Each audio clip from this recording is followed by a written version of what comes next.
மக்களின் ஜனாதிபதியாக போற்றப்பட்ட மறைந்த முன்னாள் குடியரசுத் தலைவர் அப்துல் கலாமின் 1ஆம் ஆண்டு நினைவு நாளையொட்டி அவரது நினைவு மண்டபத்திற்கு இன்று அடிக்கல் நாட்டப்பட்டது.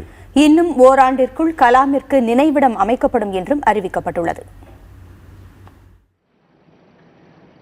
ராமேஸ்வரத்தில் பேக்கரும்பு பகுதியில் உள்ள கலாமின் நினைவிடத்திற்கு வந்த மத்திய அமைச்சர்கள் மனோகர் பரிக்கர், வெங்கையா நாயுடு, ராம்ராவ் பாம்ப்ரே ஆகியோர் மலர் வளையம் வைத்து அஞ்சலி செலுத்தினர். தமிழக அமைச்சர்கள் மணிகண்டன், நிலோஃபர் கபில் ஆகியோரும் கலாமின் நினைவிடத்தில் மரியாதை செலுத்தினர். இதையடுத்து வெண்கலத்தால் ஆன 7 அடி உயர திருவுருவச் சிலையை மத்திய அமைச்சர்கள் திறந்து வைத்தனர். மேலும் கலாமின் நினைவு மண்டபத்திற்கும் மத்திய அமைச்சர்கள் அடிக்கல் நாட்டினர். விழாவில் பேசிய மத்திய அமைச்சர் வெங்கையா நாயுடு, கலாமின் சிந்தனைகளை முன்னெடுத்து செல்வதே அவருக்கு நாம் செலுத்தும் அஞ்சலி என்றும், எதிர்கால சந்ததிகள் கலாமை பற்றி அறிய அவரது நினைவிடத்தில் மணிமண்டபம் எழுப்பப்படுவதாகவும் தெரிவித்தார். நகரங்களை மேம்படுத்தும் அம்ருத் திட்டத்தில் ராமேஸ்வரம் இணைக்கப்பட உள்ளதாக வெங்கையா நாயுடு கூறினார். 500 cities are included under Amrut Atal Mission for Regeneration and Urban Transformation. The principle was 1 lakh and above.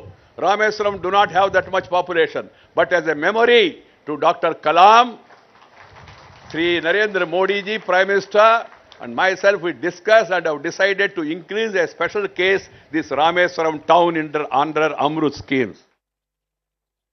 Kalam நினைவிடத்திற்கு கூடுதல் இடம் ஒதுக்கிய முதலமைச்சர் ஜெயலலிதாவுக்கு மத்திய அமைச்சர் வெங்கையா நாயுடு நன்றி தெரிவித்தார். I would like to thank the dynamic Chief Minister of Tamil Nadu, Selvi Jayalalitha ji, for giving the land. The moment I made a request, they sanctioned the land, and the last week when I met her, she has accepted to give some more land also, and she said whatever is need to be done, it will be done. Rameswaram உலக மக்களுக்கு புனித தலமாக விளங்குவது போல மனித நேயத்தை யாரெல்லாம் நேசிக்கிறார்களோ அவர்களுக்கெல்லாம் அப்துல் கலாமின் நினைவிடம் புனித தலமாக அமையும் என்று மத்திய அமைச்சர் பொன் ராதாகிருஷ்ணன் பேசினார். இந்த நினைவிடத்தை மிகச்சிறப்பான முறையிலே எழுப்புகின்ற வகையிலே நம்முடைய பிரதமர் நரேந்திர மோடி அவர்கள் அதற்கான அனைத்து முயற்சிகளும் எடுத்திருக்கின்றார்கள்.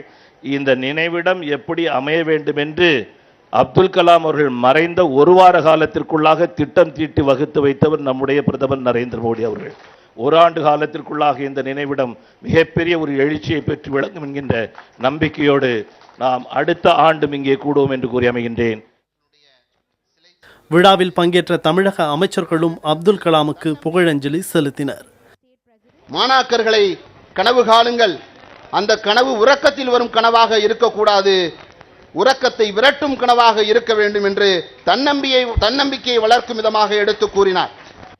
இங்கே மறைந்த மாமனிதர் கலாம் அவர்களுக்கு மணி மண்டபம் கட்ட இடம் ஒதுக்கி எல்லா வகையிலும் உதவி செய்து வரும் மாண்புமிகு தமிழக முதல்வர் டாக்டர் புரட்சி தலைவி அம்மா அவர்களுக்கு சிறுபான்மை மக்களின் சார்பாகவும் மற்றும் அனைவரின் சார்பாகவும் இந்த தருணத்தில் எங்களின் மனமார்ந்த நன்றியை தெரிவித்துக் கொண்டு விடை பெறுகின்றேன். 1ஆம் ஆண்டு நினைவு தின நிகழ்ச்சியில் கலாமின் சகோதரர் முத்துமீரா மரைக்காயர் மற்றும் குடும்பத்தினர், ராமநாதபுரம் தொகுதி நாடாளுமன்ற உறுப்பினர் அன்வர் ராஜா, சட்டப்பேரவை உறுப்பினர்கள் உட்பட பலரும் கலந்து கொண்டனர்.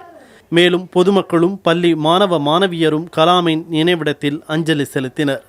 கலாமின் சாதனைகளை போற்றும் வகையில் சிறப்பு கண்காட்சியும் தொடங்கியுள்ளது.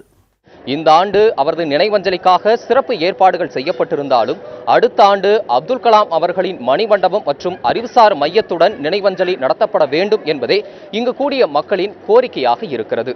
புதிய தலைமுறைக்காக ஒளிப்பதிவாளர் வினோத், சசி மற்றும் ராமநாதபுரம் செய்தியாளர் ஆனந்தன் உதவியுடன் தம்பி தமிழரசன்.